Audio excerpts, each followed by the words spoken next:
speech. Counter objection ko. Okay, unsa may counter objection? Okay, mo niya ang counter objection. Pamatud-an pinagi sa Biblia o referensya. Biblia man niya ang di pangutana siya ha. Anong di man siya matubag? Yes or no naman na.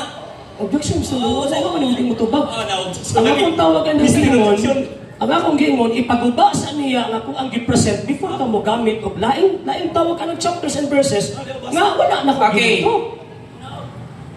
I-roll out na to na siyang inyuhang atong basahon na ang tema ha, ang Romano Katolikong Iglesia gitukod ni Kristo sumala sa Biblia ang standard nga referensya. Okay.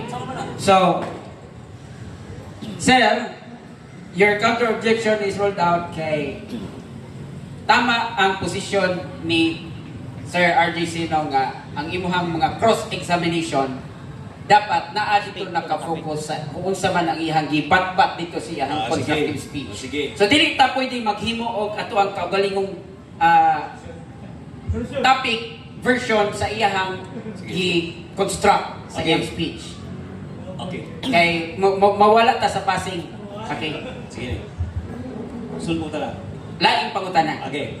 Sumala sa iglesia nga gitukod ni Kristo balaan kini. Nagatuman siyang sugo akong pangutana. Mao ba na ang Roman Catholic Church? Yes or no? Wala ko lang na ingon ang tungod na sugo ng Roman Catholic Church.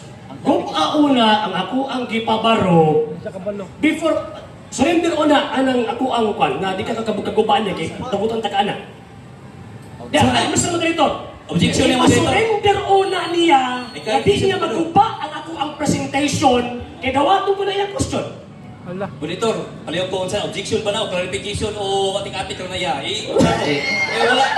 Wala siya lang yung objection. Dito na siya. Paliw ko kayo. Oras ayaw.